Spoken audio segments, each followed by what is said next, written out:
The siren wailed across Millfield at 6:47 p.m. on May 15, 2023. But Emma Claire Hartwell had heard that sound so many times before that she barely looked up from washing dishes.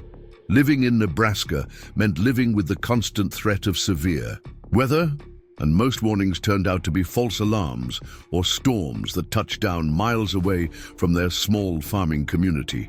The kitchen window faced west toward the darkening sky, where massive thunderheads towered like ancient monuments against the horizon. Lightning flickered inside the clouds like trapped spirits. But even that wasn't unusual for late spring in Tornado Alley. What was unusual was the way the air suddenly went dead still. The constant prairie wind that had been rattling the screen door all afternoon simply stopped, as if someone had flipped a switch. Emma paused, her hands still submerged in soapy water, and felt something primitive and cold crawl up her spine. In the unnatural silence, she could hear her own heartbeat and the distant rumble of what she first mistook for a freight train. But there were no train tracks within 20 miles of Millfield. The sound grew louder, deeper, more menacing with each passing second. Emma dried her hands on her apron and walked to the front porch, where she could see her neighbors doing the same thing, stepping out of their houses with confused and concerned expressions. The Hendersons across the road were pointing toward the southwest, where a dark finger was descending from the storm clouds like the hand of an angry god reaching down to touch the earth. That's when Emma understood that this time was different. This time the warning was real. Before we jump back in, tell us where you're tuning in from. And if this story touches you, make sure you're subscribed, because tomorrow I've saved something extra special for you. Emma Claire Hartwell had never been the type of woman who expected much from life. At 34, she had settled into the rhythm of being Dale Hartwell's wife, in much the same way she had settled into the routine of feeding chickens and tending her small vegetable garden behind their modest farmhouse. Life was predictable, often difficult but familiar. Dale worked construction when he could find it, drank when he couldn't, and treated Emma like a piece of furniture that occasionally needed dusting but never required real attention. Their marriage had been built on practicality rather than passion. Emma's father had died when she was 22, leaving debts that consumed the family farm. Dale had offered marriage as a solution, promising to take care of her and her widowed mother. It seemed like kindness at the time, but Emma had learned over the years that Dale's version of taking care of someone involved a lot of shouting and very little actual care. He controlled the bank account, decided when they could afford groceries, and made it clear that Emma's opinions were neither requested nor welcome. But on this particular Tuesday evening in May, as the tornado siren continued its urgent wail across the Nebraska plains, Emma's world of quiet desperation was about to be shattered in ways she never could have imagined. Dale was at Murphy's Tavern in town, as he was most Tuesday evenings, drinking away the money they needed for next month's mortgage payment. Emma had stopped arguing with him about it years ago, having learned that voicing her concerns only led to bruises that she would have to explain away to the neighbors with stories about clumsiness and accidents. She had become an expert at makeup techniques that could hide a black eye and clothing choices that concealed finger-shaped marks on her arms. The tornado touched down first at the Kowalski place, 3 miles southwest of town. Within minutes, it had grown from a relatively small funnel into a monster nearly a mile wide, devouring everything in its path with the indiscriminate hunger of a living thing. The storm moved northeast with terrifying speed, following the natural contours of the land toward Millfield's modest collection of houses, businesses, and dreams. Emma had made it to the root cellar behind the house when the tornado hit. The old storm shelter that Dale's grandfather had dug during the Great Depression was small, musty, and lined with rough wooden shelves that held canning jars filled with vegetables from better years. She crouched in the corner, hands pressed over her ears as the world above her dissolved into chaos and noise that seemed to come from the very center of hell itself. The sound was unlike anything she had ever experienced. It wasn't just loud, it was a physical presence that pressed against her from all directions, a roar that seemed to originate from inside her own bones. The shelter shook and creaked as debris hammered against the heavy wooden door above her head. She could hear pieces of her life being torn apart and scattered across the prairie, the old maple tree where she had hung a tire swing as a child, the chicken coop that had belonged to her grandmother, the kitchen table where she had eaten 10,000 silent meals across 12 years of marriage. And then, as suddenly as it had begun, the roar faded into the distance, leaving behind a silence so complete that Emma wondered if she had been struck deaf. She remained in the cellar for what felt like hours, but was probably closer to 20 minutes, afraid to open the door and see what remained of her world. When she finally climbed the wooden steps and pushed against the heavy door, it opened easily, which should have been her first warning that everything had changed. The farmhouse was gone, not damaged, not partially destroyed, but completely absent, as if it had never existed at all. Where her home had stood for nearly 80 years, there was now only a bare concrete foundation surrounded by scattered debris and a few twisted pieces of metal that might once have been part of the roof. The barn had vanished as well, along with the chicken coop, the tool shed, and the old windmill that had served as a landmark for visitors trying to find their place. Emma stood in the doorway of the root cellar, still clutching the handrail, and tried to process what she was seeing. The landscape itself had been altered, as if some cosmic eraser had swept across the prairie and wiped away not just buildings but entire sections of the earth. Where the Hendersons' house had been, there was now a crater filled with muddy water and unidentifiable debris. The road that had connected their farmstead to town was gone, replaced by a jagged scar in the earth that looked like a wound that would never heal. But it was the silence that frightened her most. In a community of 43 families, there should have been voices calling out, people searching for survivors, the sound of emergency vehicles racing to help. Instead, there was only the whisper of wind through the grass and the distant cry of a hawk that seemed to be the only other living thing in a world that had been scrubbed clean of human presence. Emma began walking toward where town should have been, following the path that her memory insisted was still there even though the physical road had been erased. Her feet found purchase on ground that was littered with strange objects: a child's bicycle wheel, a church pew, a stop sign bent into an impossible shape. She passed the crater where the Henderson place had been and saw something that made her stomach clench with horror. A single work boot was embedded in what remained of a tree trunk, and she recognized it as belonging to Jim Henderson, who had waved to her from his porch less than an hour earlier. The walk to town should have taken 15 minutes. It took Emma nearly 2 hours, partly because she had to navigate around debris fields and newly formed gullies, but mostly because she kept stopping to stare at the impossible transformation of familiar landmarks.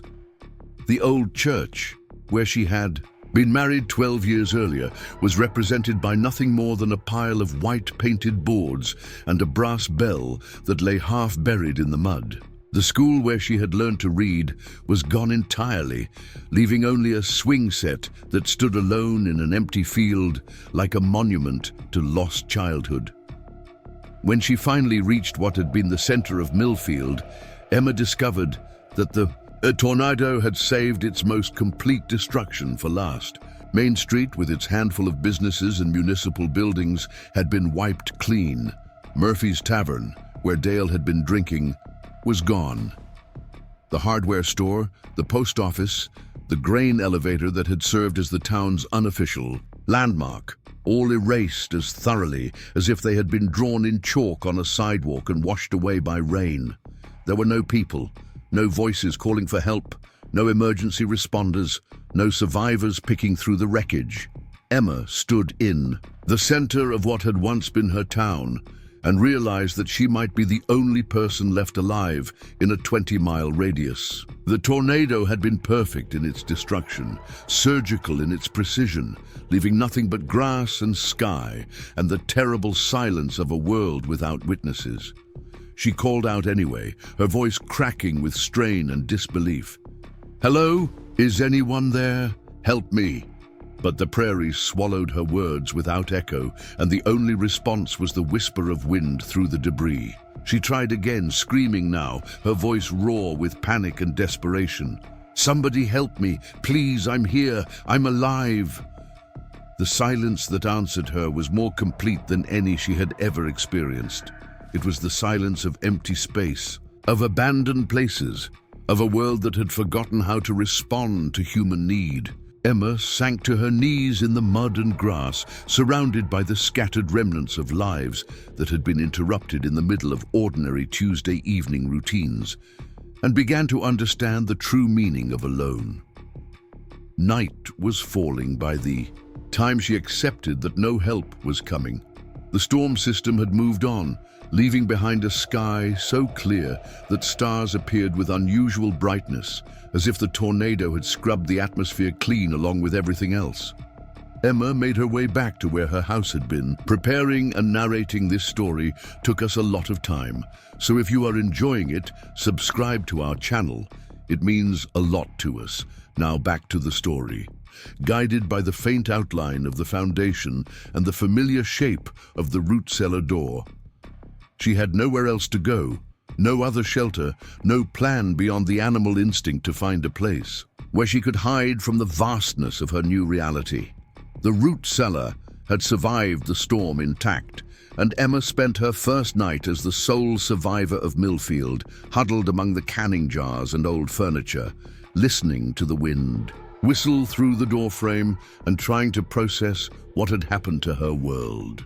She had lost everything: her home, her community, her husband, her entire frame of reference for what life was supposed to look like.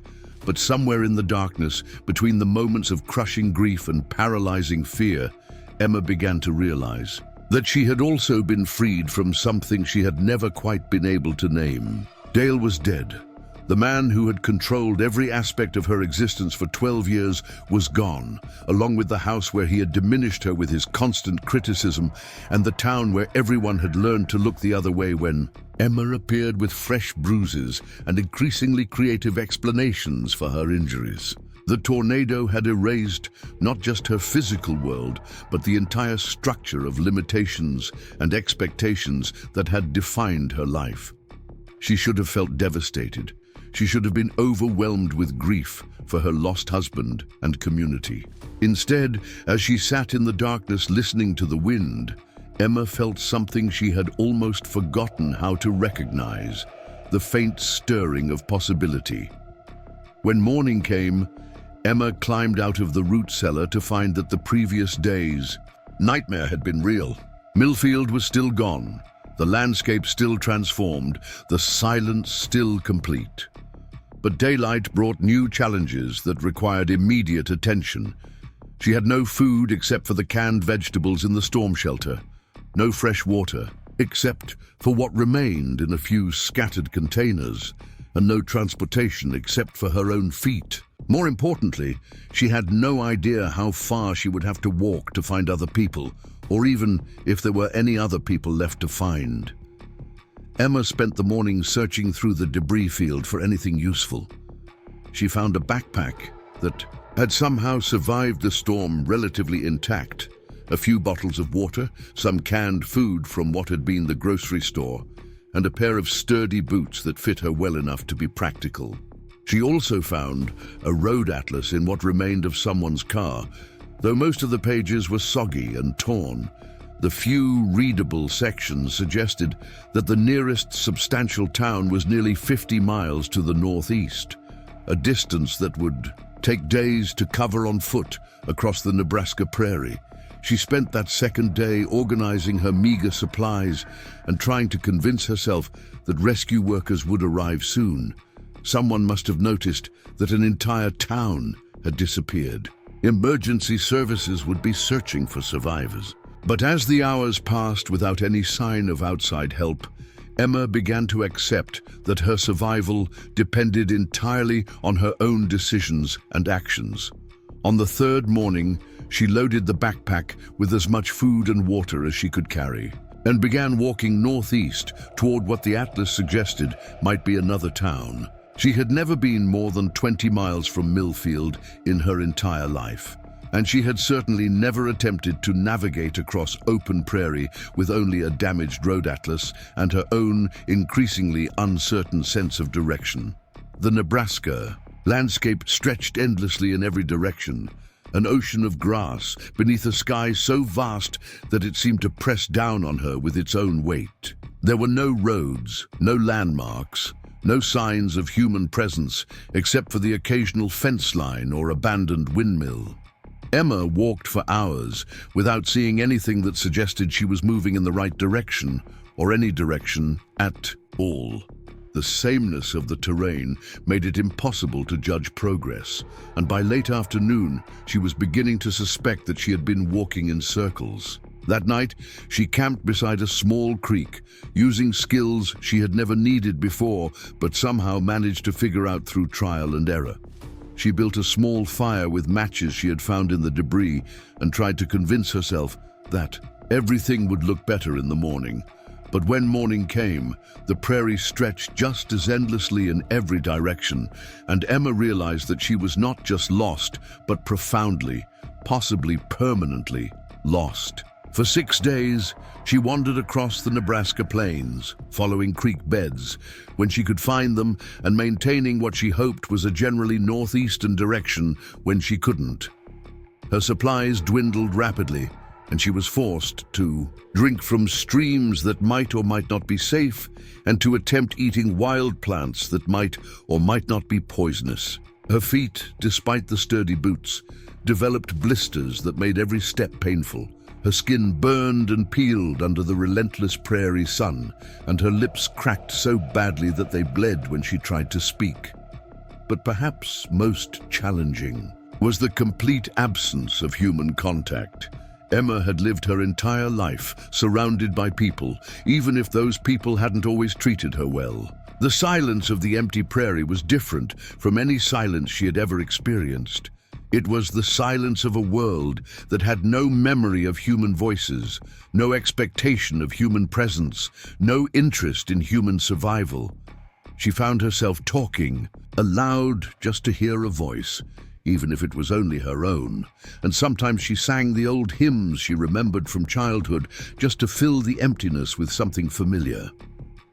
On the 7th day, Emma reached a point where she could no longer pretend that she was going to find help through her own efforts. Her water was gone, her food was nearly exhausted, and she was becoming increasingly disoriented by the combination of dehydration, exhaustion, and the psychological pressure of complete isolation. She had lost weight that she couldn't afford to lose, and her reflection in a stream showed a face that was becoming angular and strange, as if she was slowly disappearing into the landscape itself. That afternoon, she collapsed beside a small grove of cottonwood trees and admitted to herself that this was probably where she was going to die. The thought should have terrified her, but instead it brought an odd sense of peace. She had survived, longer than she would have thought possible, and she had learned things about herself that she never would have discovered in the small, controlled world of her former life. If this was the end, at least it was an ending that belonged entirely to her. Emma closed her eyes and listened to the wind moving through the cottonwood leaves, a sound that reminded her of the ocean she had never seen but had always dreamed of visiting. She thought about Dale and was surprised to realize that she felt no anger toward him, no bitterness about the years of control and criticism. The tornado had erased all of that along with everything else, leaving only a strange sense of completion, as if her life had been a question that was finally being answered. The sound of horses approaching came so gradually that at first Emma thought she was dreaming, But when she opened her eyes, she saw 3 riders emerging from the heat shimmer on the horizon, moving toward her grove of trees with the unhurried pace of people who belonged to this landscape in ways she never would. Even from a distance, she could see that they were Native American, and something about their posture and the way they sat their horses suggested that finding lost travelers was not an unusual occurrence for them. The lead rider was a man in his 40s, with long black hair and the kind of weathered face that spoke of decades spent outdoors. He dismounted before his horse had come to a complete stop and approached Emma with the careful gait of someone who understood that sudden movements could frighten an already traumatized person. When he spoke, his voice was gentle but authoritative, the voice of someone accustomed to making decisions in crisis situations. "Ma'am, I'm Joseph Crowfeather. We've been looking for you for 3 days now. You're safe now." Emma stared at Joseph Crowfeather as if he were a mirage that might dissolve if she blinked too hard. After 7 days of complete isolation, the simple fact of another human voice felt almost overwhelming. Her throat was so dry that when she tried to respond, only a raspy whisper emerged. Joseph seemed to understand her condition without explanation. He turned to one of his companions and spoke a few words in what Emma assumed was Lakota, and within moments the younger man was kneeling beside her with a canteen. The water was cool and clean, unlike the questionable stream water she had been forcing herself to drink for the past several days. Emma accepted it gratefully, but found herself unable to meet Joseph's eyes directly. Even in her desperate state, some part of her remained conditioned to expect judgment, criticism, or worse, from men who held power over her circumstances. But Joseph's presence felt different from anything she had experienced with Dale or the other men in Millfield. There was authority in his bearing, but it was the authority of someone who used power to protect rather than control. "Can you tell me your name?" Joseph asked, settling into a crouch that allowed him to remain at her eye level rather than looming over her. His voice carried the slight accent she associated with the reservation, but his English was precise and formal, suggesting education that went beyond what most people in rural Nebraska had access to. "Emma Hartwell," she managed, her voice gaining strength with each word. "Emma Claire Hartwell. I'm from Millfield, or I was from Millfield before the tornado took it away."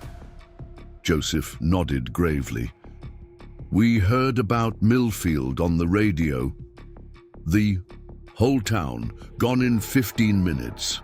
The emergency services have been searching for survivors for a week now, but they've been concentrating their efforts closer to the interstate. Nobody thought to look this far northeast." The revelation that people had been searching for her filled Emma with emotions she hadn't expected. Relief, certainly, but also a strange disappointment that her week of solitary struggle was over. She had been discovering something about herself during those days of wandering, something that felt important, even if she couldn't yet put it into words. The prospect of returning to the world of other people's expectations and judgments felt suddenly daunting. "How did you find me?" she asked. Joseph's expression grew thoughtful. "My grandmother, Mary Standing Bear, had a dream about a white woman walking across the prairie like a ghost. In the dream, the woman was lost but not broken, and she was carrying something that belonged to our people, even though she didn't know it yet. Grandmother doesn't usually pay attention to dreams about white people, but this one came to her 3 nights in a row, so she told me to start looking." Emma wasn't sure how to respond to this explanation. In her former life, she would have dismissed talk of prophetic dreams as superstition, but her week of solitude had opened her mind to possibilities that wouldn't have made sense in the rational world of Millfield. The prairie had taught her that survival sometimes required trusting things that couldn't be explained or proven.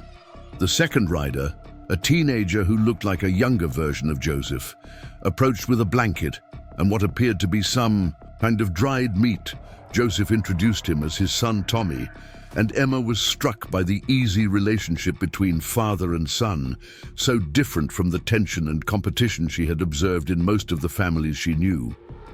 Tommy offered her the food with a shy smile and a respectful nod that reminded her of how people had behaved toward each other in stories about earlier, more courteous times. The third member of their group was an older woman whose bearing suggested both authority and deep reserves of patience. Joseph introduced her as Sarah Two Hawks, and Emma sensed immediately that this was someone who held significant influence in whatever community these people came from. Sarah studied Emma with eyes that seemed to see more than most people looked for, taking in not just her physical condition, but something deeper and more elusive. "You've been walking for a week," Sarah said. It wasn't a question. 7 days, Emma confirmed. "I didn't know which direction to go, so I just kept moving northeast because the atlas said there might be towns that way." Sarah nodded approvingly. Good instincts. Most people would have stayed near the destruction, waiting for rescue that might never come. But you chose to save yourself instead of waiting for others to save you. There was something in Sarah's tone that suggested she understood the significance of this choice in ways that went beyond simple survival tactics.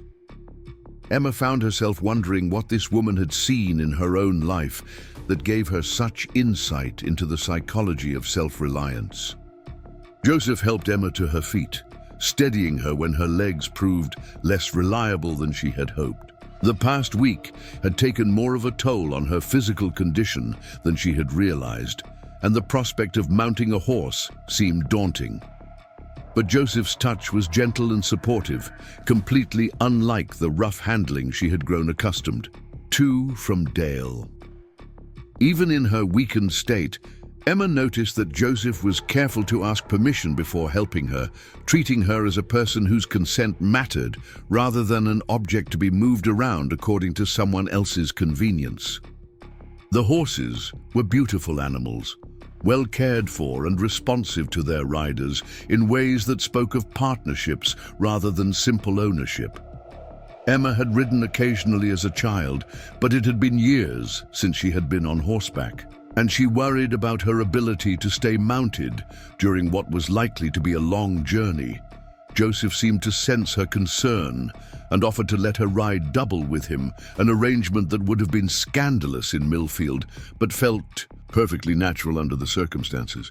As they began riding toward what Joseph described as the community center, Emma found herself studying the landscape with new eyes. The endless prairie that had seemed so hostile and empty during her week of solitary wandering now revealed subtle variations in terrain and vegetation that spoke of intimate knowledge passed down through generations. Joseph pointed out landmarks that were invisible to her untrained eye. A slight rise in the ground that indicated an old buffalo wallow, a change in the grass that marked the presence of underground water, a pattern of wildflowers that suggested the location of an ancient campsite. "My people have been reading this land for over 1,000 years, Joseph explained when Emma commented on his ability to navigate without visible reference points. "Every hill and creek and stand of trees has a story, and those stories teach us how to live here without fighting the land's natural rhythms." Emma thought about her own relationship with the Nebraska landscape, which had been based primarily on trying to extract a living from soil that often seemed reluctant to cooperate. She had never considered the possibility that the land itself might have wisdom to offer, or that survival might be a matter of cooperation rather than conquest. The idea felt revolutionary in a way that went far beyond simple farming techniques. The community center turned out to be a modern building, constructed in traditional style, with clean lines and natural materials that seemed to grow out of the prairie rather than being imposed upon it. Solar panels on the roof suggested a commitment to sustainability that Emma had rarely encountered in rural Nebraska, where most people viewed environmental concerns as luxury concerns that working people couldn't afford to worry about. As they approached the building, Emma could see that word of her rescue had preceded them. A small group of people had gathered in the parking area, and their faces showed the kind of genuine interest and concern that Emma had forgotten was possible. These weren't the curious but ultimately indifferent neighbors she had known in Millfield. People who would ask about her well-being but never really listen to the answer. These people seemed actually invested in her survival and recovery. Joseph helped her dismount and guided her toward the building's entrance, where an elderly woman waited with the kind of patient stillness that suggested great reserves of inner strength. This had to be Mary Standing Bear, the grandmother whose dreams had initiated the search that saved Emma's life. She was small in stature, but formidable in presence, with white hair braided in traditional style and eyes that seemed to hold the accumulated wisdom of decades. Mary studied Emma for a long moment before speaking, and when she did, her words carried the weight of someone who chose them carefully. "You are the one from my dreams, the one who was lost, but not broken. Welcome to our community. Emma Claire Hartwell, you have been walking a long time, and not just for the past week." Emma felt something shift inside her chest, a loosening of tension she hadn't realized she was carrying. For the first time since the tornado, she felt truly seen by another person, recognized in ways that went beyond simple physical identification. Mary's words suggested an understanding of Emma's journey that encompassed more than just her recent survival ordeal. Inside the community center, Emma found herself in a space that felt both modern and ancient, decorated with artwork that reflected Lakota traditions while also acknowledging contemporary realities. The people who gathered around her seemed genuinely interested in her story, but not in the voyeuristic way she had expected. They asked questions that showed they understood the difference between surviving and truly living.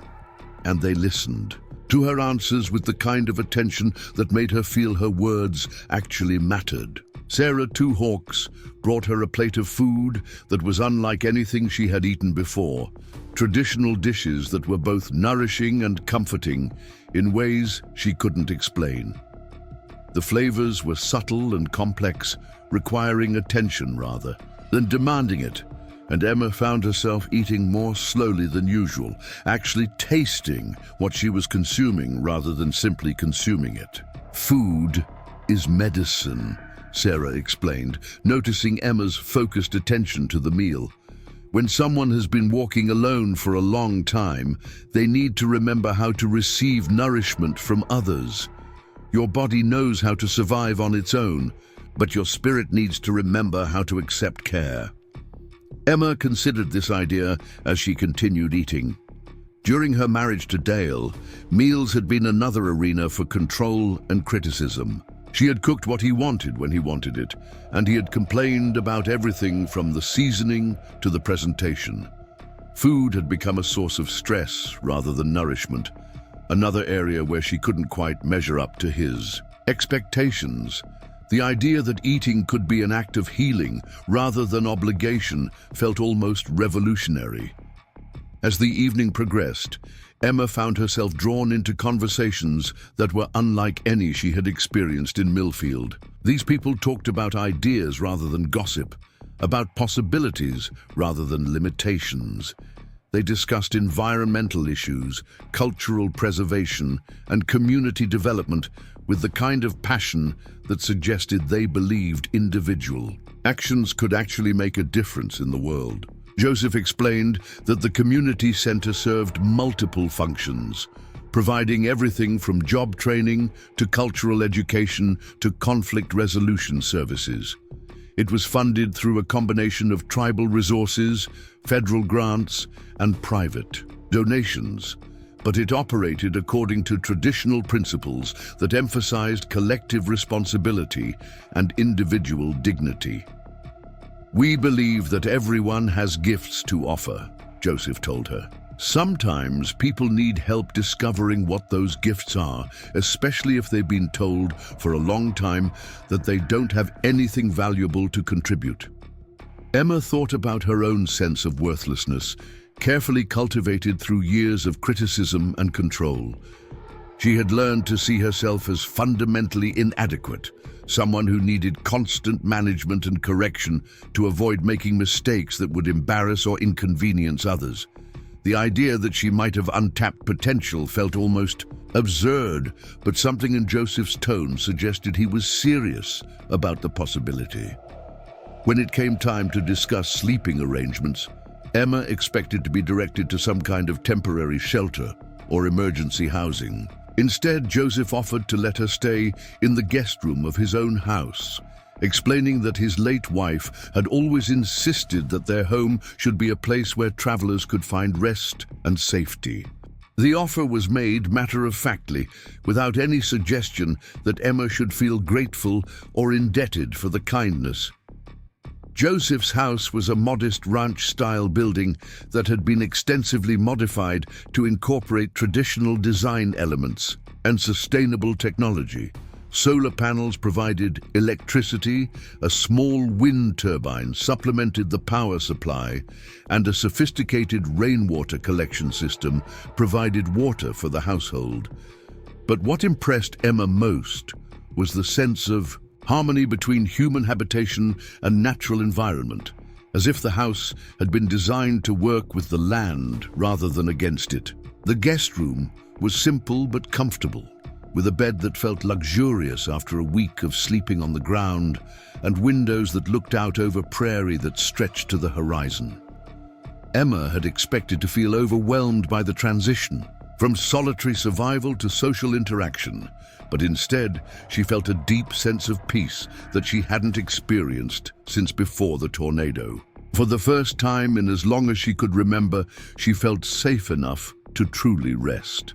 That night, as she lay in the unfamiliar bed, listening to sounds of the prairie at night, Emma found herself thinking about Mary Standing Bear's words about being lost, but not broken. The tornado had destroyed everything she had thought she needed to survive, but it had also freed her from a life that had been slowly suffocating her spirit. The week of wandering had been terrifying and exhausting, but it had also taught her that she was capable of far more than she had ever imagined. She thought about Dale and was surprised to realize that she felt no grief for his death, no sense of loss for the marriage that had ended so abruptly. What she felt instead was something like relief, mixed with curiosity about what her life might become now that she was free to make her own choices. For the first time in her adult life, her future was completely undefined, full of possibilities that she couldn't yet imagine, but was beginning to look forward to exploring. The next morning, Emma woke to the sound of voices and the smell of coffee brewing. When she emerged from the guest room, she found Joseph and Tommy preparing breakfast with the kind of easy cooperation that spoke of long-established routines built on mutual respect. They welcomed her to the table without fuss, treating her presence as natural rather than intrusive. Over breakfast, Joseph explained more about the community's approach to helping people who had experienced trauma. Rather than focusing primarily on what people had lost, they emphasized helping individuals discover strengths and capabilities they might not have known they possessed.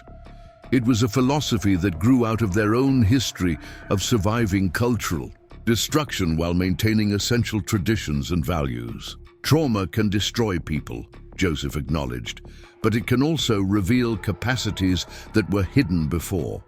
The key is having support while you figure out which direction your life wants to go now that the old structures have been removed. Emma found herself thinking about the person she had been before the tornado and the person she had discovered during her week of solitary survival. The Emma who had lived in Millfield had been passive, reactive, defined primarily by her relationships to others rather than by her own sense of identity and purpose.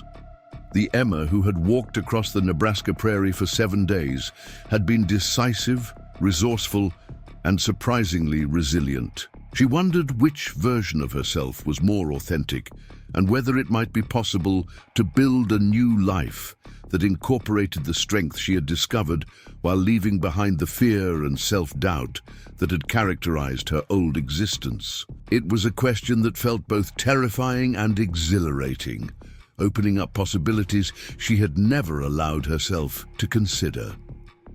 As the morning progressed, Emma found herself being introduced to various community members who stopped by to check on her recovery.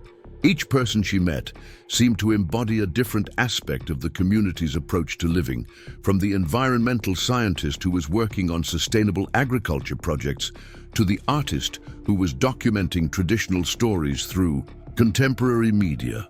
What struck Emma most was how everyone seemed to have found ways to contribute their particular talents to the collective well-being while maintaining their individual identities and interests. Mary Standing Bear arrived in the late morning, bringing with her a quiet authority that immediately focused everyone's attention. She settled into a chair across from Emma and studied her with the same penetrating gaze that had seemed to see straight through to her soul the previous evening. "You have been changed by your journey," Mary observed. "The question now is whether you will trust the change or try to go back to who you were before."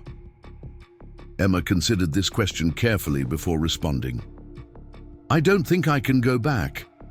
The person I was before seems like someone I knew a long time ago, someone who made sense in a world that doesn't exist anymore."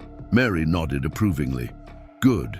People who try to rebuild their old lives after trauma often discover that the foundation was weaker than they thought. Better to build something new on solid ground than to keep repairing something that was never quite right to begin with." Emma spent her first full week at the community center learning to navigate a world that operated according to principles she had never encountered before. Everything from meal preparation to decision-making seemed to be guided by values that prioritized collective well-being without sacrificing individual dignity. People asked for her opinion about things, listened to her responses, and treated her contributions as valuable, even though she had no particular expertise in most of the topics under discussion. The change was disorienting at first. Emma had grown accustomed to being dismissed or ignored in conversations, relegated to the role of silent observer while men made decisions that affected her life. In Dale's world, her function had been to implement other people's choices rather than to participate in making them. But Joseph and his community seemed to operate from the assumption that everyone had insights worth considering, perspectives that could improve the quality of collective decisions. During her second week, Joseph suggested that Emma might benefit from learning some traditional skills that could help her feel more grounded and connected to her new environment.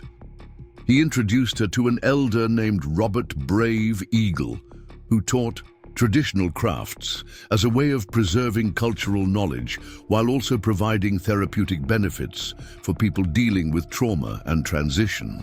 Robert was a man in his 70s who moved with the careful precision of someone whose hands had spent decades creating beautiful and useful objects. His workshop was filled with examples of traditional Lakota craftswork, from intricately beaded clothing to carved pipes to woven baskets. But what impressed Emma most was the way Robert approached his work, with a meditative attention that transformed simple tasks into something that felt almost sacred. "Working with your hands connects you to the earth and to the people who came before you," Robert explained, as he showed Emma how to prepare willow branches for basket weaving. "When you make something useful with natural materials, you're participating in a conversation that has been going on for thousands of years."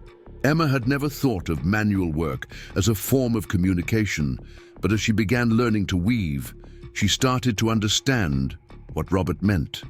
The rhythm of the work was soothing, in ways that went beyond simple distraction from her troubles. There was something about the repetitive motions, the gradual emergence of pattern and structure, that seemed to organize her thoughts and settle her emotions.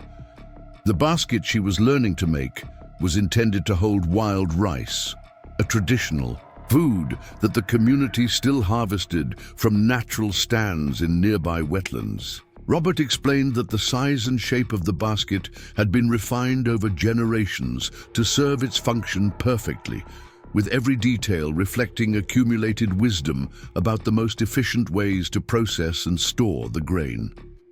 "This is what we mean when we talk about traditional knowledge," Robert told her. "It's not just information about how to do things.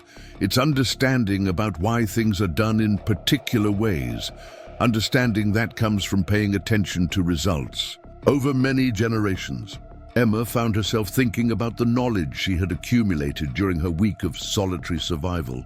Insights about reading weather patterns, finding water, and conserving energy that had emerged from direct experience rather than formal instruction. She had developed instincts and capabilities that felt different from anything she had learned in her previous life, more intuitive and embodied than the kind of abstract information she associated with education. As her basket-weaving skills improved, Emma discovered that the meditative aspects of the work created space for processing emotions and memories that she hadn't been ready to examine immediately after her rescue. The tornado and its aftermath had been so overwhelming that she had focused primarily on moment-to-moment survival. But now she found herself able to think more clearly about what the experience had meant and what she wanted to do with the insights it had provided. She realized that her marriage to Dale had been a kind of slow-motion disaster, a gradual erosion of her sense of self-worth and autonomy that had been so incremental she had barely noticed it happening. The tornado had been sudden and devastating, but it had also been clean in a way that Dale's psychological abuse had never been. The storm had destroyed her external circumstances but left her essential self intact, while the marriage had left her physical circumstances unchanged while slowly poisoning her spirit. The comparison felt significant, though Emma wasn't sure what to do with the insight. She mentioned her thoughts to Sarah Two Hawks during one of their regular conversations, and Sarah nodded, with the kind of understanding that suggested she had encountered similar situations before. "Trauma comes in many forms," Sarah observed. "Sometimes it's a single overwhelming event, and sometimes it's the accumulated weight of many smaller injuries. Both kinds can be devastating, but they require different approaches to healing."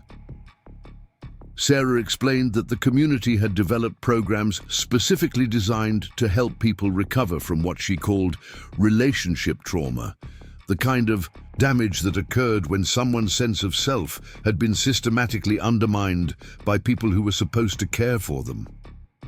The process involved helping individuals rediscover their own voices, preferences, and capabilities after years of being told that these things didn't matter or were somehow wrong.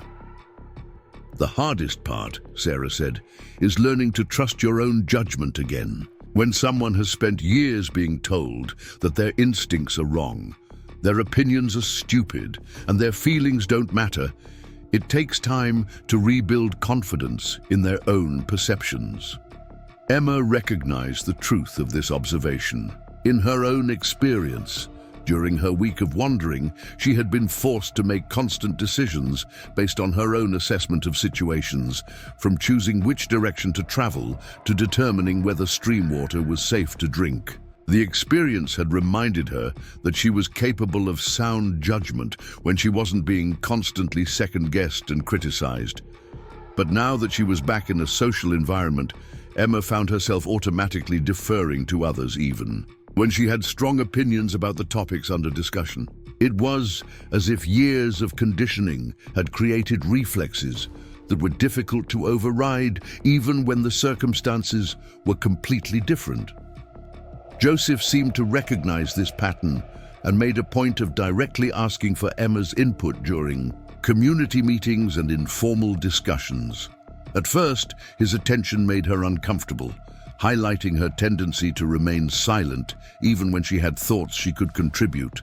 But gradually, she began to appreciate the way he created space for her voice without putting pressure on her to perform or impress anyone. During her third week at the community center, Emma was invited to participate in a sweat lodge ceremony that Sarah described as both a purification ritual and a way of marking transitions from one phase of life to another. Emma had never participated in any kind of Native American ceremony and felt uncertain about whether it was appropriate for her to be included. But Sarah assured her that the invitation was sincere and that the ceremony could be beneficial for anyone dealing with major life changes. The sweat lodge itself was a dome-shaped structure made from willow branches and covered with blankets and tarps. Inside, heated stones created an intense, humid environment that was both physically challenging and profoundly meditative. The ceremony was led by an elder named William Red Cloud, whose presence seemed to create a sense of sacred space that transformed the simple structure into something that felt ancient and powerful. As the ceremony progressed, Emma found herself experiencing emotions and insights that she couldn't have accessed through ordinary conversation or reflection. The combination of heat, darkness, and ritual created an altered state of consciousness that allowed her to examine her life from perspectives that hadn't been available to her before. She saw clearly, perhaps for the first time, how thoroughly her marriage had disconnected her from her own authentic desires and instincts.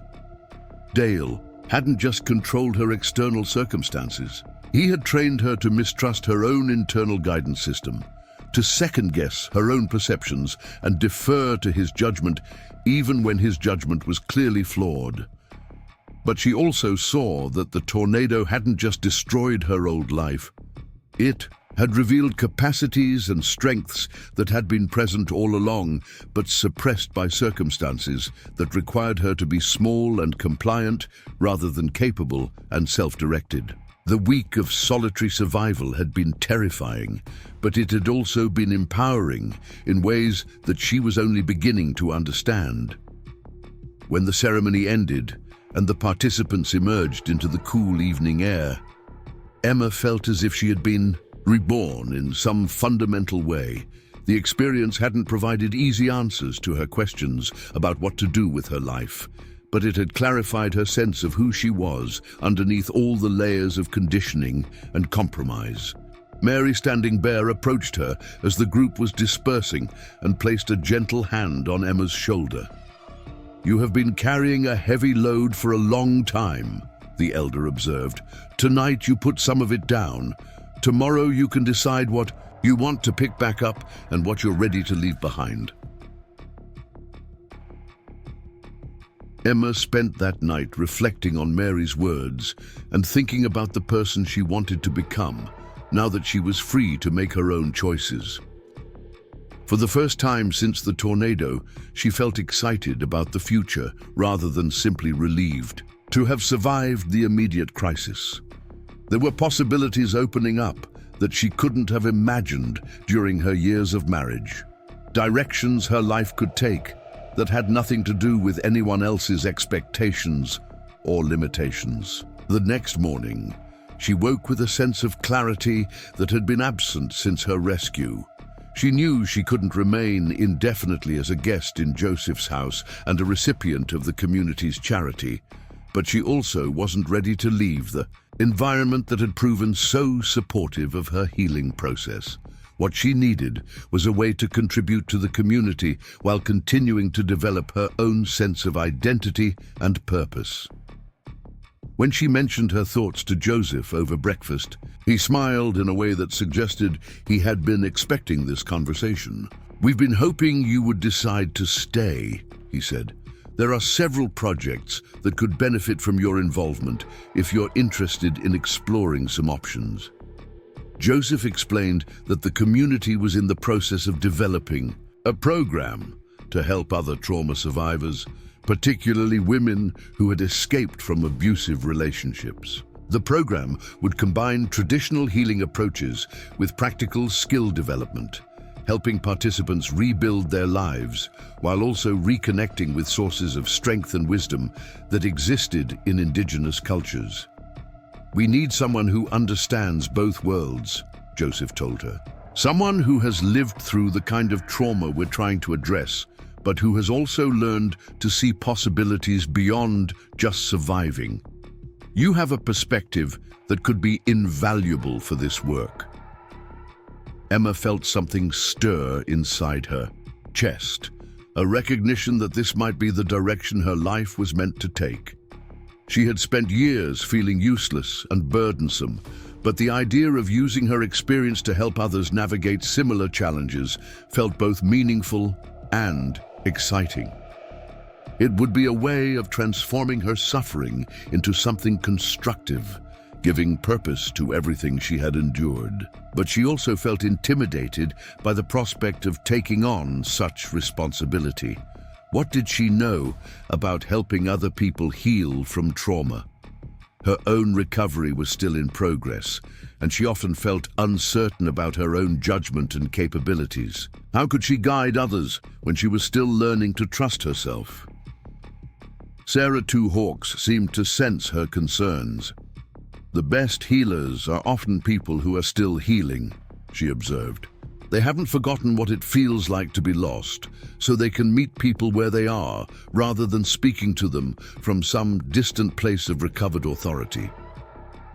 Sarah explained that the program would involve extensive training and ongoing supervision, so Emma wouldn't be expected to work with participants without proper preparation and support. But her lived experience would be combined with formal education about trauma recovery, indigenous healing traditions, and practical skills development to create a comprehensive approach to helping people rebuild their lives. The prospect felt both terrifying and deeply appealing.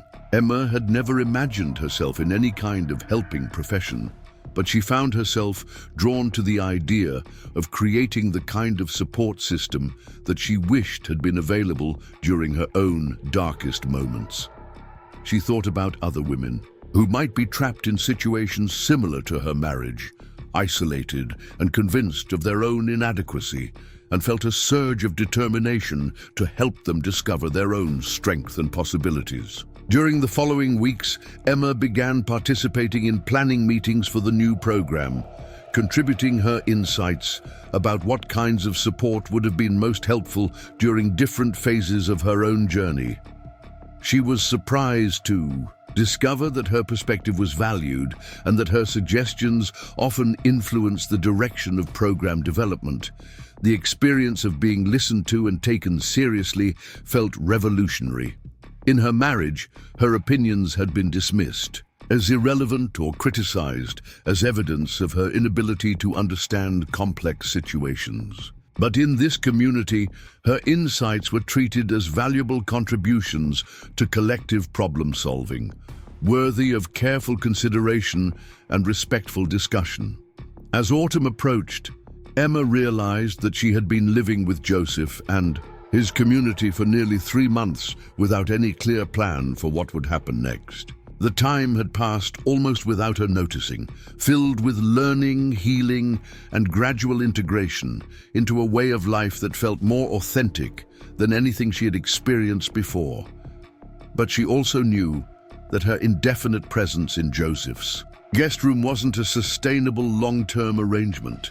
She needed to make some decisions about her future, including where she would live and how she would support herself. The community had been generous beyond anything she could have expected, but she couldn't remain indefinitely dependent on their charity. When she raised these concerns with Joseph, he surprised her by offering a more permanent arrangement. The community was in the process of constructing additional housing for staff members who worked with their various programs, and one of the units could be designated for Emma if she decided to commit to staying and participating in the trauma recovery program they were developing. "It wouldn't be charity," Joseph clarified. "You would be earning your place here through your contributions to the work we're doing." We believe you have something important to offer, and we want to create a situation where you can develop that potential while also meeting your own needs for security and belonging. The offer felt like an answer to prayers Emma hadn't known. She was praying. It represented not just a place to live and work, but an opportunity to build a life based on purpose and contribution rather than simply survival and accommodation. For the first time since the tornado, she could envision a future that was defined by growth and service rather than loss and limitation. But accepting the offer would also mean making a definitive break with any possibility of returning to her old life. Not that there was much of an old life to return to, with Millfield destroyed and Dale dead, but there was something psychologically significant about formally committing to a completely different path. Emma spent several days walking the prairie, around the community center, thinking about the choice she was being offered and what it would mean for her sense of identity and belonging. The landscape that had seemed so hostile during her week of desperate wandering now felt welcoming and full of possibilities, as if it were offering her a chance to put down roots in soil that would support her growth rather than constrain it. Emma's decision to accept Joseph's offer came during her evening walk on a crisp October evening, when the prairie grass had turned golden and the sky stretched endlessly above her in shades of amber and deep blue. She had been walking this same path for weeks now, but tonight something felt different, more settled, as if the land itself were welcoming her home to a place she had never lived before, but had somehow always belonged. When she returned to the house and told Joseph of her decision, his smile carried the warmth of someone who had been hoping for exactly this outcome, but had been too respectful to pressure her toward it. Tommy, who had grown attached to Emma during her stay, whooped with delight and immediately began making plans for helping her move into her new home once construction was completed. The next few months passed in a blur of activity as Emma threw herself into learning everything she could about trauma recovery, indigenous healing traditions, and program development. The community arranged for her to take online courses in counseling and social work, while also providing hands-on training in traditional approaches to healing that weren't available through conventional academic programs. Emma discovered that she had a natural aptitude for the work that surprised everyone, including herself. Her own experience with trauma gave her credibility with program participants, but she also possessed an intuitive understanding of how to create safe spaces where people could begin to rebuild their sense of self-worth and agency. She learned to ask the kinds of questions that helped people discover their own answers, rather than trying to provide solutions from the outside. The program they were developing was unlike anything Emma had encountered in her previous exposure to social services. Rather than focusing primarily on what was wrong with people and how to fix them, it emphasized helping individuals recognize and develop their existing strengths, while also addressing the wounds that were preventing them from accessing those capabilities. Traditional Lakota healing practices were integrated with contemporary therapeutic approaches in ways that honored both knowledge systems without trying to synthesize them into something that was neither. Participants could choose which approaches felt most relevant to their own needs and cultural background, creating individualized healing journeys that respected both their trauma experiences and their personal beliefs about recovery and growth. Emma's first client was a young woman named Jennifer Martinez, who had fled an abusive marriage with her 2 small children and arrived at the community center with nothing but the clothes they were wearing and a restraining order that her ex-husband had already violated twice.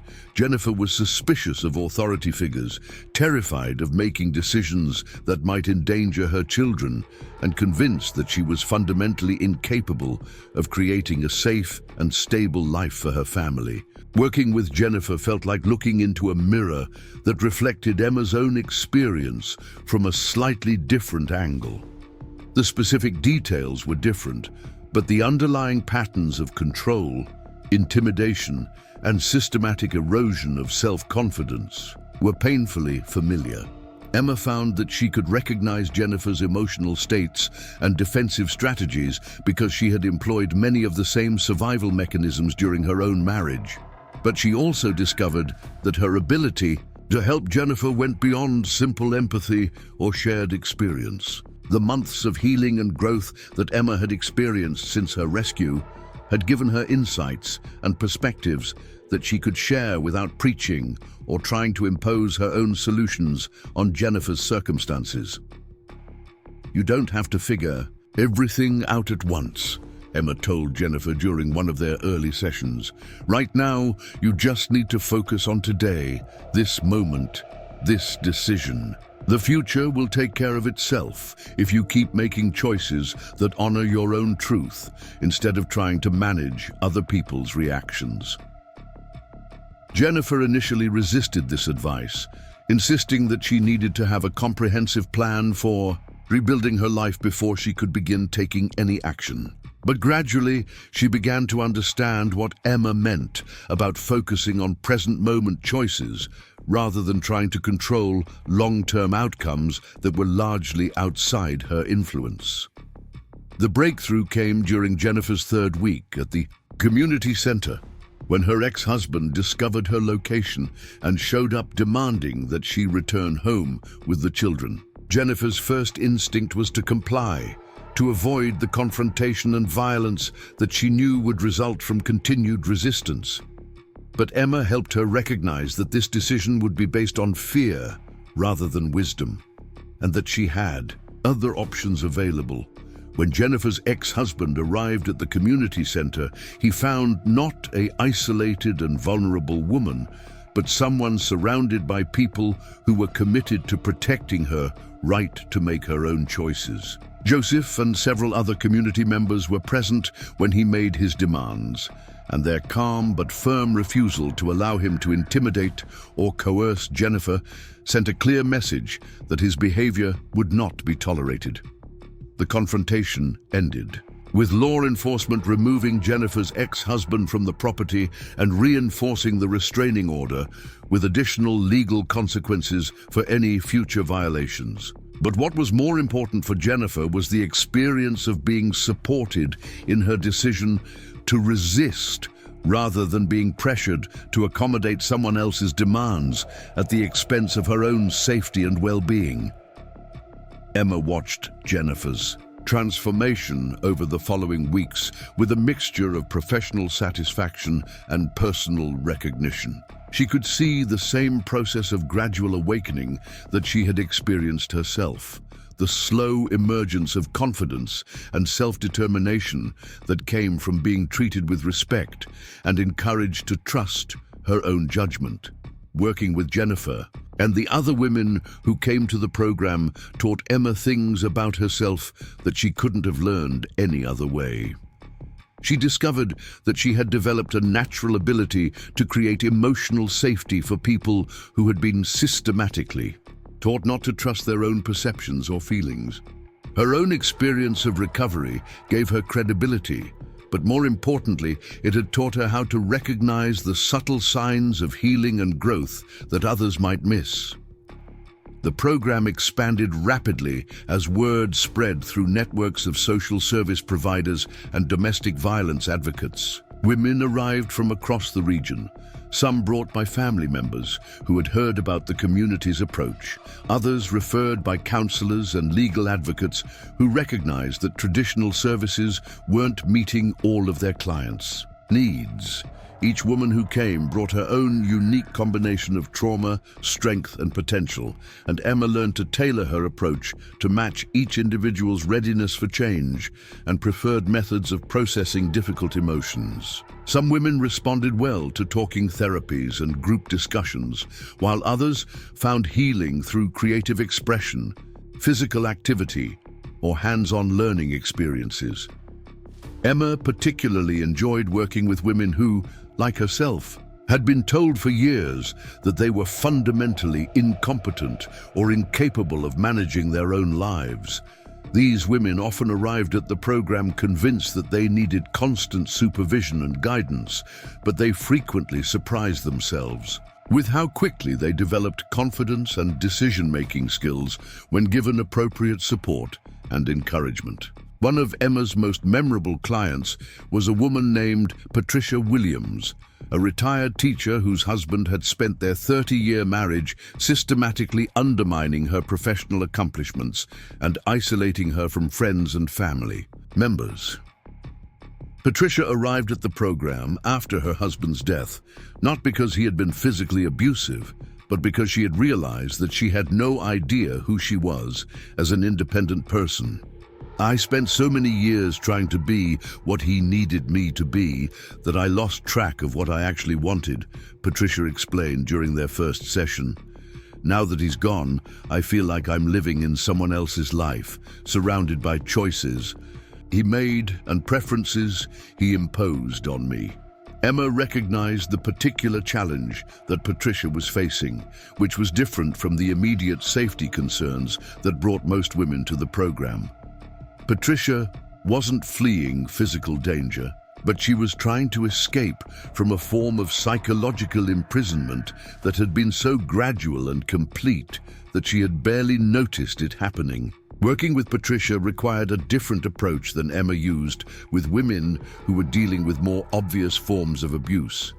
Patricia's healing process involved rediscovering suppressed aspects of her personality, reconnecting with interests and values that she had abandoned years earlier, and learning to make decisions based on her own preferences rather than internalized expectations about what would please or appease someone else. The breakthrough in Patricia's case came when Emma suggested that she try keeping a journal, focused not on analyzing her problems, but on documenting moments when she felt genuinely engaged and interested in what she was doing.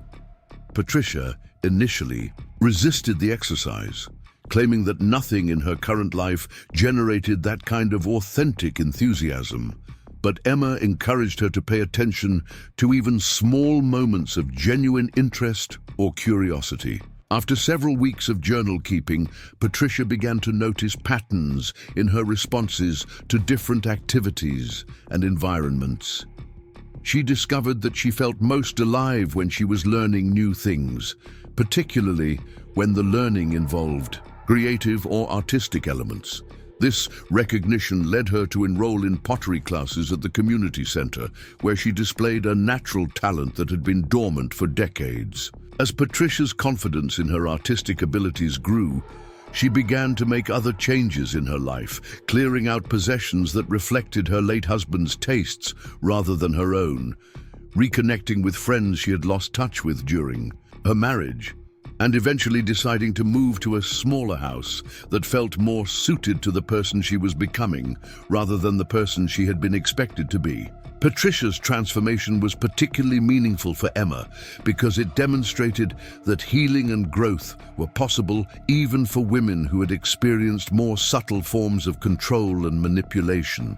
It challenged the assumption that trauma recovery was only relevant for people who had experienced dramatic or obvious forms of abuse, expanding Emma's understanding of the many ways that individuals could lose connection with their authentic selves. The success of the program began to attract attention from social service agencies and academic institutions that were interested in learning more about the community's approach to trauma recovery. Emma found herself invited to speak at conferences and workshops, sharing her insights about the integration of traditional healing practices with contemporary therapeutic approaches.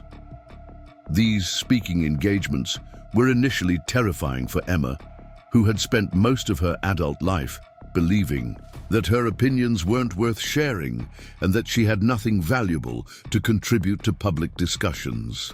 But the positive response to her presentations gradually built her confidence, and she began to see herself as someone with expertise and insights that could benefit a wider audience. The recognition brought opportunities for Emma to expand her education and training, including an invitation to pursue a graduate degree in social work with a focus on culturally responsive approaches to trauma recovery. The program would allow her to continue working at the community center while completing her studies, creating a pathway toward even greater impact in the field she had discovered by accident, but embraced with growing passion. As Emma's second winter at the community center approached, she reflected on the extraordinary changes that had occurred in her life since the tornado.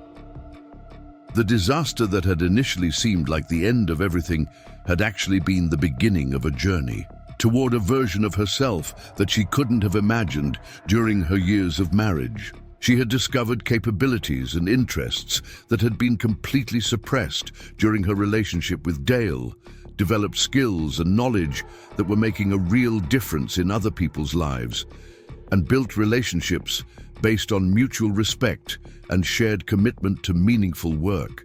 Most importantly, she had learned to trust her own judgment and to value her own perspectives, capabilities that formed the foundation for everything else she had accomplished.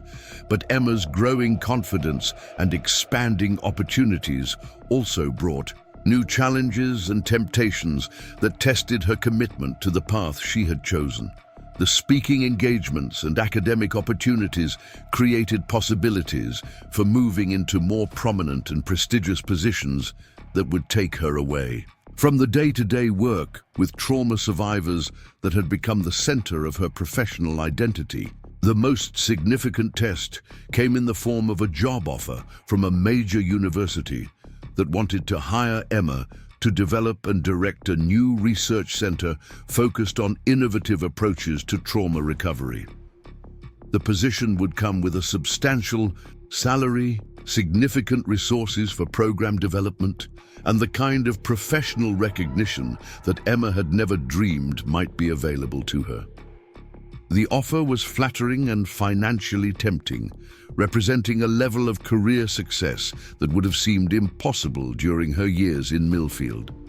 But it would also require her to leave the community that had become her home and the direct service work that had given her life meaning and purpose.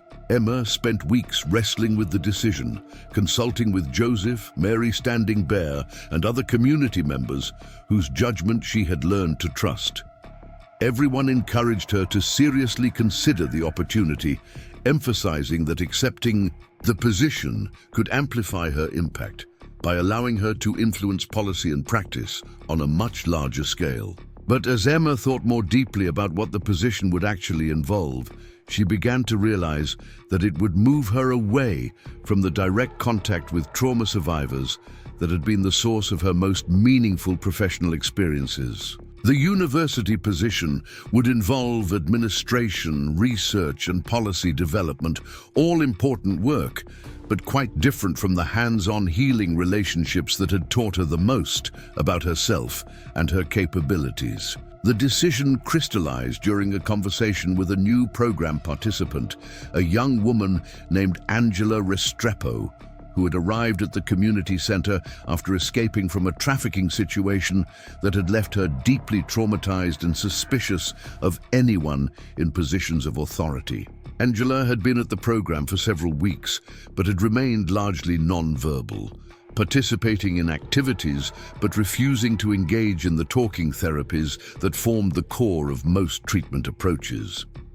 Emma had been working patiently with Angela, using art therapy and other non-verbal approaches to help her begin processing her experiences without requiring her to articulate feelings and memories that were still too overwhelming to put into words. Progress had been slow but steady, with Angela gradually showing signs of increased trust and willingness to engage with the healing process. During what turned out to be a breakthrough session, Angela finally began to share some of her experiences, describing the systematic methods that her traffickers had used to break down her sense of self-worth and agency. As she spoke, Emma recognized patterns that echoed her own experience of psychological control and manipulation, even though the specific circumstances were dramatically different. "You understand," Angela said quietly. looking at Emma with eyes that held both gratitude and recognition. You know what it feels like to disappear inside yourself, to become someone else's idea of who you should be until you can't remember who you actually are. Emma realized in that moment that her ability to connect with women like Angela came not just from her professional training or her natural empathy, but from her lived experience of psychological trauma and recovery. The university position, no matter how prestigious or well compensated, couldn't provide the same kind of meaningful impact that came from being present with individual women as they rediscovered their own strength and worth. She declined the university offer and committed herself fully to the work at the community center, accepting a promotion to program director that would allow her to expand the services they provided while maintaining her direct involvement with program participants. The decision felt right in ways that went beyond rational analysis, aligning with values and priorities that she had discovered through her own healing journey. The program continued to grow and evolve under Emma's leadership, developing specialized tracks for different populations and trauma types while maintaining the core principles that had made it effective. Emma established partnerships with universities and research institutions that allowed for rigorous evaluation of their approaches, without compromising the community-based values that were central to their success. One of the most significant developments was the creation of a peer mentorship component that paired women who were further along in their recovery with those who were just beginning their healing journey. Emma had observed that some of the most powerful moments of transformation occurred when program participants recognized their own growth by being able to offer support and guidance to others who were facing similar challenges. The peer mentorship program also created leadership development opportunities for women who had completed the initial phases of their recovery and were looking for ways to give back to the community that had supported their healing. Many of these women discovered that they had natural talents for counseling, advocacy, or program administration that had been suppressed or dismissed in their previous circumstances. Emma's own journey had come full circle as she found herself in the role of mentor and guide for women who reminded her of herself during the desperate weeks following the tornado. She could see in their eyes the same combination of fear and determination that she remembered from her own early days at the community center, and she took particular satisfaction in helping them recognize their own capacity for resilience and growth.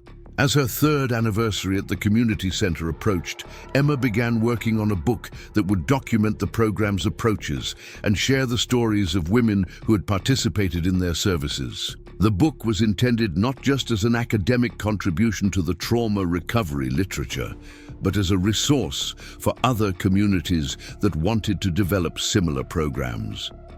Writing the book required Emma to reflect systematically on her own transformation and the factors that had contributed to her recovery and growth. She realized that her healing had been facilitated not just by the safety and support she had received, but by the opportunity to contribute something meaningful to others who were facing similar challenges. The sense of purpose that came from using her experience to help other women heal had given her a reason to continue growing and developing that went beyond personal satisfaction or professional achievement. It had connected her to something larger than herself, while also helping her develop capabilities and confidence that she had never known she possessed.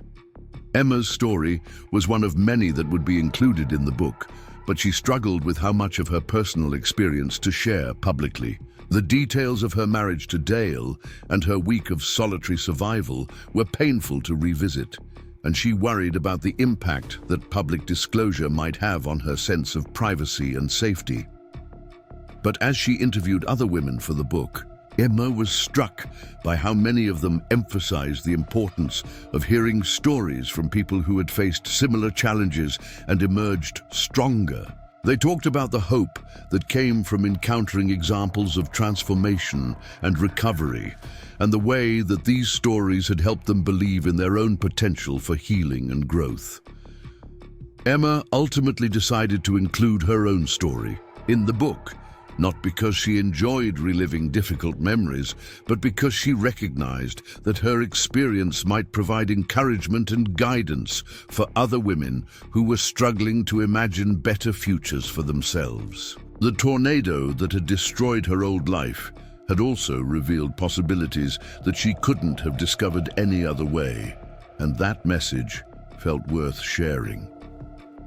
The book was published to positive reviews and began to influence policy discussions about trauma-informed care and culturally responsive healing practices. Emma found herself back on the speaking circuit, but this time as an established expert whose insights were sought by professionals, policymakers, and community leaders who were working to develop more effective approaches to supporting trauma survivors. The recognition was gratifying, but what mattered most to Emma was the feedback she received from women who had read her story and found in it the courage to leave abusive relationships, seek help for trauma they had been carrying for years, or simply begin to imagine different possibilities for their lives. These responses reminded her that her purpose extended far beyond the professional recognition or career success that had once seemed so important. As she reflected on the journey that had brought her from the destroyed town of Millfield to her current role as a leader in trauma recovery work, Emma felt profound gratitude for the tornado that had forced her out of a life that was slowly suffocating her spirit. The disaster had been devastating and traumatic, but it had also been liberating in ways that she was only beginning to fully understand. She thought often about the week she had spent wandering alone across the Nebraska prairie, and how that experience of complete self-reliance had revealed capacities and strengths that she had never been allowed to develop during her marriage. The solitude had been terrifying, but it had also been clarifying, stripping away all the external expectations and obligations that had prevented her from discovering who she actually was beneath all the layers of accommodation and compromise. Emma's transformation from a woman who had seen herself as fundamentally inadequate and dependent to someone who was helping others discover their own strength and potential felt like the kind of dramatic character development that belonged in fiction rather than real life. But it had happened through a series of small, daily choices to trust her own judgment, value her own experience, and commit herself to work that felt meaningful rather than simply secure. The community that had rescued her from the prairie had given her far more than shelter and safety. They had provided a model for living that was based on cooperation rather than competition, collective well-being rather than individual accumulation, and respect for different ways of knowing rather than adherence to single sources of authority. These values had become central to Emma's own approach to life and work, influencing everything from her therapeutic practice to her personal relationships to her vision for social change. Emma's fourth year at the community center brought an unexpected challenge that would test everything she had learned about resilience, forgiveness, and the complex nature of human transformation. The challenge arrived in the form of a phone call on a gray March morning when the Nebraska winter was finally beginning to loosen its grip on the prairie, but spring still felt like a distant promise. The caller identified himself as Marcus Dale Hartwell, and for a moment Emma couldn't place the name. Then the pieces fell into place with a shock that made her hands tremble as she gripped the phone. Marcus was Dale's younger brother, a man she had met only a handful of times during her marriage, usually at family gatherings, where he had seemed uncomfortable with Dale's treatment of her, but had never intervened or offered support. "Emma, I know this is probably the last call you ever expected to receive," Marcus said, his voice carrying a weight of exhaustion and something that might have been shame. "I've been trying to find you for months. I need to talk to you about Dale, about what happened before the tornado." about things I should have said years ago, but was too much of a coward to address. Emma's first instinct was to hang up the phone. Dale was dead, their marriage was over, and she had built a new life that had nothing to do with the painful memories of her years in Millfield. She had worked hard to process and integrate those experiences, but she had no desire to revisit them with someone who had been complicit in her suffering through his silence and inaction. But something in Marcus's tone made her hesitate. He sounded genuinely distressed, and there was a quality of urgency in his voice that suggested this wasn't just a casual attempt to reconnect or satisfy curiosity about her survival. Against her better judgment, Emma agreed to hear what he had to say. Marcus explained that he had been struggling with guilt and regret ever since learning about the tornado and its aftermath. He had known for years that Dale was abusive, had witnessed incidents of emotional and physical violence during family visits, but had convinced himself that it wasn't his place to interfere in their marriage. The news of Dale's death and Emma's miraculous survival had forced him to confront his own complicity in her suffering. "I kept telling myself that it was between you and Dale, that it wasn't my business to get involved," Marcus said, his voice cracking with emotion. "But the truth is, I was afraid of Dale. I was afraid of confronting him, afraid of the family drama it would cause, afraid of taking responsibility for doing something that might actually make a difference." Emma listened to Marcus's confession with mixed feelings. Part of her appreciated his honesty and his willingness to acknowledge his failures, but another part of her felt angry about the timing of his remorse. Where had this moral clarity been when she was living with Dale's daily cruelty? When a single phone call or conversation might have made her feel less isolated and alone. Marcus went on to explain that he had been in therapy since learning about the tornado, working through his own issues with family dynamics and his pattern of avoiding difficult confrontations. His therapist had suggested that reaching out to Emma might be helpful for both of them, providing him with an opportunity to make amends and possibly offering her some closure about aspects of her marriage that she might not have fully understood. "There are things about Dale that you might not have known," Marcus said carefully. "Things about our childhood, about what made him the way he was. I'm not trying to excuse his behavior or minimize what he put you through, but I thought you might want to understand the full picture." Emma found herself curious despite her reservations. During her years of marriage, Dale had rarely talked about his family or childhood, deflecting questions with jokes or changing the subject entirely. She had assumed that his secrecy was just another form of control, another way of keeping her at a distance. But Marcus's comments suggested there might have been deeper reasons for Dale's unwillingness to discuss his past. They arranged to meet at a restaurant in Omaha, neutral territory that would allow Emma to leave if the conversation became too difficult or unproductive. Emma told Joseph about the planned meeting, and he offered to accompany her for support, but she decided that this was something she needed to handle on her own. The woman who had been rescued from the prairie 4 years earlier might have needed protection and advocacy, but the person she had become was capable of managing difficult conversations and protecting her own emotional well-being. Marcus looked older than Emma remembered, grey-haired and worn down, in ways that suggested he had been carrying a heavy burden for some time. When he saw her, his expression showed surprise at her transformation from the timid, beaten-down woman he remembered to someone who carried herself with confidence and purpose. "You look completely different," he said, settling into the booth across from her. "Not just physically, although you're obviously healthier than you were during the marriage. There's something in your eyes that wasn't there before. Strength, I guess, or maybe peace." Emma acknowledged his observation without elaborating. She wasn't interested in discussing her own transformation with Marcus. She was there to listen to what he had to say about Dale, and then decide whether the information was worth the emotional energy this conversation was requiring. Marcus began by describing their childhood, painting a picture of systematic abuse that was far worse than anything Emma had imagined. Their father had been an alcoholic who used physical violence to maintain control over the family, while their mother had been too frightened and dependent to protect her children from his rages. Dale, as the older brother, had borne the brunt of their father's violence, often stepping in to protect Marcus from beatings that left him bruised and traumatized.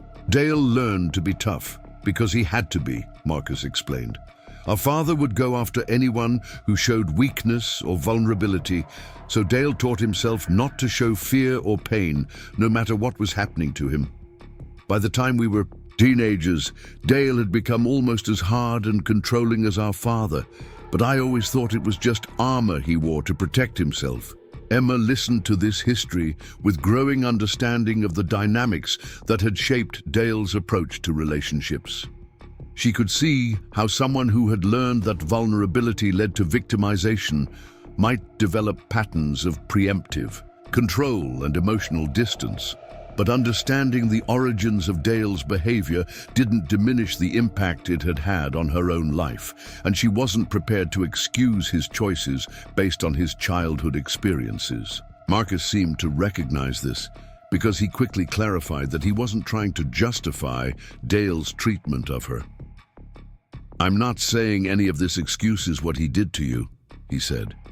"Dale made choices about how to handle his own pain, and those choices hurt you in ways that were completely unacceptable. I just thought you might want to understand that his cruelty came from his own damage, rather than from any deficiency on your part." This distinction was more meaningful to Emma than she had expected.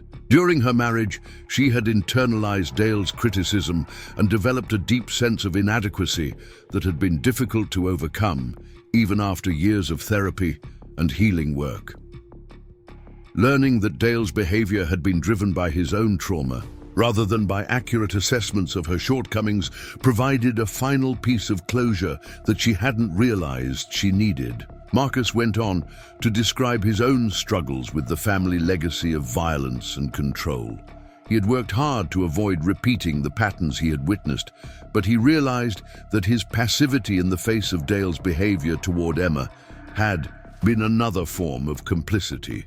His silence had enabled the abuse to continue and had contributed to Emma's isolation and sense of helplessness. "I convinced myself that staying out of it was the right thing to do, that adults had to work out their own problems," Marcus said. "But the truth is, I was just protecting myself from having to take a stand that might have been difficult or uncomfortable. I chose my own comfort over your safety, and I've been living with that guilt ever since." Emma appreciated Marcus's honesty, but she found herself feeling more detached from his confession than she had expected. The woman who had been married to Dale would have been deeply affected by this conversation, probably grateful for Marcus's belated recognition of her suffering and eager to provide reassurance that she didn't hold him responsible for Dale's behavior. But the person she had become through her own healing journey had a different perspective on accountability and forgiveness. She could acknowledge Marcus's regret without taking responsibility for managing his guilt, and she could appreciate his desire to make amends without feeling obligated to provide absolution for his past failures. "I understand why you're telling me this," Emma said when Marcus finished his explanation, "and I appreciate your honesty about your own role in what happened. But I need you to understand that your guilt belongs to you, not to me. I can't forgive you or blame you for choices you made years ago, because doing either one would make your feelings my responsibility, and I've learned not to take on other people's emotional burdens." Marcus looked surprised by her response, as if he had expected either anger or forgiveness, but not this kind of boundary-setting neutrality. Emma realized that her reaction was probably different from what his therapist had prepared him for. but it felt authentic to who she had become and the principles she had learned about healthy relationships. They talked for another hour, with Marcus sharing more details about Dale's history and his own efforts to break the cycle of family dysfunction. Emma listened with interest, but without the emotional investment she might have brought to such a conversation in earlier phases of her recovery. She could see that Marcus was genuinely trying to become a better person and to address his own patterns of avoidance and complicity, but his journey was separate from hers. When they parted, Marcus thanked her for meeting with him and expressed hope that the conversation had been helpful for both of them. Emma was polite but non-committal, acknowledging his gratitude without reciprocating his hope for mutual benefit. The meeting had been interesting and had provided some useful information about Dale's background, but it hadn't been transformative or healing in the way that Marcus seemed to believe it should be. Driving back to the community center, Emma reflected on how much her response to Marcus represented growth in her ability to maintain appropriate boundaries and resist taking responsibility for other people's emotional needs. The woman who had been married to Dale would have felt obligated to make Marcus feel better about his guilt, to reassure him that she didn't blame him and that his belated recognition of her suffering was meaningful and appreciated. But her years of healing work had taught her the difference between compassion and codependency, between understanding someone's struggles and taking responsibility for their feelings. She could acknowledge Marcus's regret without feeling compelled to manage his guilt, just as she could understand Dale's childhood trauma without excusing his abusive behavior.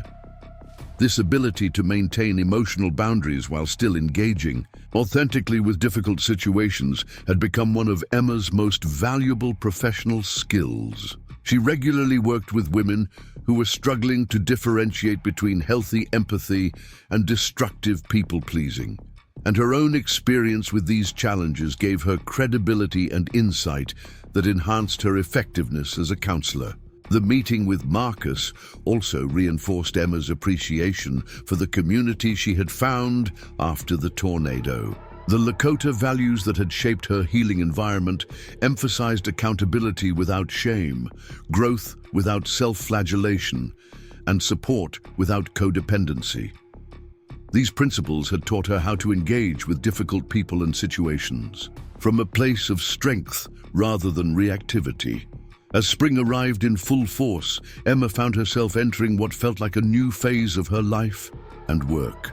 The program she directed had achieved regional recognition and was being replicated in other communities. But Emma's focus remained on the individual women who continued to arrive seeking help and hope. Each new participant brought unique challenges and strengths, requiring Emma to continue growing and adapting her approaches. One of the most rewarding aspects of her work was witnessing the transformation that occurred when women discovered their own capacity for resilience and leadership. Many program graduates went on to pursue education and careers that had seemed impossible during their abusive relationships, while others chose to focus on healing and rebuilding their family relationships. What mattered wasn't the specific path each woman chose, but her ability to make choices based on her own values and priorities rather than fear or external pressure. Emma's own story had become part of the program's informal curriculum, shared with participants who were struggling to believe in their own potential for transformation. She was careful not to present her experience as a template that others should follow, but rather as evidence that dramatic positive change was possible even after devastating trauma. The tornado that had destroyed Millfield was now remembered in meteorological records as one of the most destructive storms in Nebraska history. But for Emma, it had become something else entirely. It was the force that had freed her from a life that was slowly killing her spirit, the catalyst for a journey toward authenticity and purpose that she couldn't have imagined during her years of marriage. She sometimes wondered what would have happened if the tornado had never occurred, if she had continued living with Dale's abuse until it escalated to potentially fatal levels, or if she had simply gradually disappeared into the role of dutiful wife until nothing remained of her authentic self. The thought was sobering, but also deeply motivating, reminding her of how much she had gained by surviving not just the storm, but the aftermath that had seemed so devastating at the time. Emma's work continued to evolve and expand, but her core commitment remained unchanged. She wanted to help other women discover what she had learned during her week of solitary wandering on the Nebraska prairie. That they were stronger than they knew, capable of far more than they had been allowed to believe, and deserving of lives built on respect, purpose, and authentic connection. The community center had become more than her workplace. It was the foundation for a life that felt meaningful in ways she had never expected to experience. The relationships she had built, the work she was doing, and the person she had become all grew out of the same soil that had seemed so barren and hostile during those desperate days after the tornado. As Emma looked toward the future, she felt excitement rather than anxiety about the unknowns that lay ahead. She had learned to trust her own judgment, to value her own experience, and to believe in her own capacity to navigate whatever challenges might arise. The tornado had taken away everything she thought she needed to survive, but it had revealed everything she actually needed to thrive. The woman who had emerged from that root cellar to find her world destroyed bore little resemblance to the person she had become through the journey that followed. Emma Claire Hartwell had discovered who she really was when everything else was stripped away, and that discovery had become the foundation for a life that was more authentic, purposeful, and fulfilling than anything she had thought possible. During her years of quiet desperation in Millfield, the prairie that had nearly claimed her life had also given her a new one, teaching her lessons about resilience, community, and the possibility of transformation that she carried with her every day. She had learned to read the signs of approaching storms, but more importantly, she had learned that surviving them could reveal strengths and possibilities that remained hidden during calmer times. Emma's story was one of many that demonstrated the human capacity for growth and renewal, even after devastating loss. But it was also uniquely hers, shaped by specific circumstances and choices that had led her from the destroyed town of Millfield to a life of service and purpose that honored both her survival and the community that had made her healing possible. Up next, you've got two more standout stories right on your screen. If this one hit the mark, you won't want to pass these up. Just click and check them out.